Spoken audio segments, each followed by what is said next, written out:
सियासी दल किस तरह से सियासत करने की कोशिश कर रहे हैं इस पूरे मामले पर, वो भी आप देख रहे हैं, जो वीडियोज आ रहे हैं वो भी आप देख रहे हैं। और अभी राहुल गांधी की प्रेस कॉन्फ्रेंस जिसमें वो आरोप लगा रहे हैं कि विपक्ष की आवाज को दबाने की कोशिश की जा रही है। सेक्शन 144 ये अनुमति देता है कि कोई वहां पर उस राज्य में जाए, तो ये भेदभाव क्यों किया जा रहा है कि किसी सियासी दल को जाने की इजाजत दी जा रही है लेकिन उन्हें क्यों रोका जा रहा है?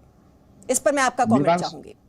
मीमांसा जी, मेरा थोड़ा सा अनुभव है इस पे, तो मैं बताना चाहूंगा, ये पूर्वाग्रह से नहीं होता है, ये आपके एडवांस इंटेलिजेंस के आधार पर धारा 144 सीआरपीसी के अंदर जिसको कहते हैं प्रिवेंटिव ऑर्डर्स, जिसके निरुद्धादेश, और उसके आधार पर यह कहा जाता 5 या 5 से अधिक, ये तो एक अंश हुआ, लेकिन 144 के तहत अगर मुझसे खतरा होगा तो एक स्पीकिंग ऑर्डर जारी किया गया कि विक्रम सिंह पूर्व पुलिस महानिदेशक उत्तर प्रदेश, उनके लखीमपुर खीरी जाने से वहां कानून व्यवस्था बिगड़ सकती है, इसलिए उनको व्यक्तिगत तौर पर 144 के तहत जाने से रोका जाता है। इसलिए देखिए 5 व्यक्ति तो एक कारण हुआ, लेकिन अगर हमारी मौजूदगी से कानून व्यवस्था विषाक्त होती है तो मेरे लिए स्पेसिफिक, इसी तरह से अगर टीएमसी या अन्य राजनीतिक दल भीम आर्मी को जाने दिया, कदाचित उनके ऐसा भय का आकलन नहीं था, लेकिन अगर किसी से भय का आकलन है, वो इंटेलिजेंस रिपोर्ट्स हैं, तो उसके आधार पर 144 के स्पीकिंग ऑर्डर्स होते हैं और ये कोर्ट्स पे चैलेंजेबल हैं। दूसरी चीज मीमांसा जी, और पोस्टमार्टम ठीक से नहीं हुआ, तो क्या ठीक से नहीं हुआ तो इस पे भी तो प्रकाश डाल दें, क्या ठीक से नहीं हुआ, क्योंकि कह देना ये ठीक नहीं है उस बड़े ऊंचे स्तर पर उचित होगा। क्या चीज ठीक नहीं हुई? क्या डॉक्टर्स की टीम प्रशिक्षित नहीं थी, उनकी डिग्री पे प्रश्न चिन्ह लगा था, क्या उसमें वीडियोग्राफी नहीं हुई? मैं उम्मीद करता हूं कि वरिष्ठ स्तर के ऊपर केवल कोरे आरोप लगाना सच्चा है, स्पेसिफिक आरोप लगा जाए तो वो श्रेष्ठकर होगा, सबके लिए ठीक होगा, इन्वेस्टिगेशन के लिए भी ठीक होगा। और 144 बड़ी सारगर्भित एक धारा है और कर्फ्यू से लेकर के प्रतिबंधित होने तक सारे आदेश 144 सीआरपीसी के तहत मीमांसा दिए जाते हैं। इसको अगर हम थोड़ा पढ़ करके आए तो और अच्छा रहेगा। मीमांसा जी। परविंदर जी, आपने सुना है जो विक्रम सिंह जी ने बात की कि कानून व्यवस्था बनाए रखना ये राज्य की जिम्मेदारी होती है, और अगर उन्हें लगता है कि किसी के आने से वहां पर माहौल खराब हो सकता है तो सेक्शन 144 और आने की इजाजत नहीं दी जाती। यह हम पहले भी कई राज्यों में देख चुके। देखिए, किसी को आप आने की इजाज़त दो या ना दो, ये कोई बड़ी बात नहीं है, ये कोई मैटर नहीं करती। मैटर ये करता है कि वहाँ पे 8 लोगों का ब्रूचली मर्डर हुआ है। मैटर ये करता है कि आप चुनाव के लिए आम लोगों की, कितने लोगों की बलि देंगे? अगर यूपी में चुनाव होना है तो आप आम लोगों की बलि देंगे? इसके लिए सरकार जिम्मेवार है, इसके लिए यूपी सरकार जिम्मेवार है, इसके लिए भारत सरकार जिम्मेवार है, इसके लिए गृह मंत्री जिम्मेवार है। उनको इस बात की चिंता करनी चाहिए कि ये देश का माहौल बार बार खराब हो रहा है और लोगों की जानें जा रही हैं।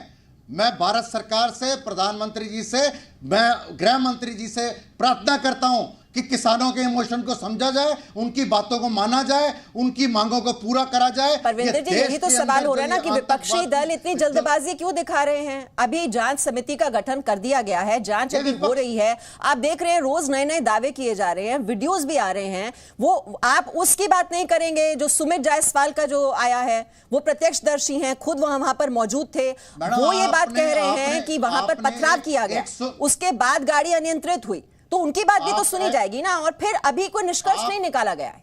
आप वहां हजारों की भीड़ में आप एक सुमित जायसवाल जो आपराधिक छवि के व्यक्ति हैं उसका स्टेटमेंट वायरल कर देते हैं। आप हजारों किसान, परविंदर जी, ये भी तो बोला गया ना कि आशीष मिश्रा के हाथ में रिवॉल्वर थी, गोली चलाई गई, लेकिन पोस्टमार्टम रिपोर्ट तो नहीं कर रही उस बात को। आशीष मिश्रा तो धमकी देते हैं। आशीष मिश्रा नहीं, पोस्टमार्टम रिपोर्ट की बात कर रही हूँ परविंदर जी। मैं पोस्टमार्टम रिपोर्ट में गोली लगने की बात सामने नहीं आई है। वो मंत्री है या माफिया? मनगढ़ंत आरोप तो नहीं लगाए जा सकते। हम ये भी नहीं कह रहे क्लीन चिट दे दो, लेकिन जांच तो हो जाने दीजिए।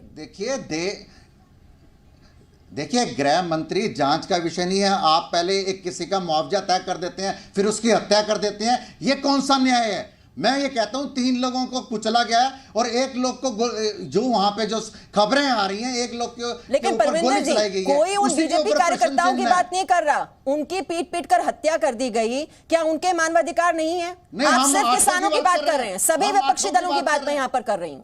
सिर्फ नजर आ रहे हैं तो किसान, क्योंकि किसान में वोट छिपा है।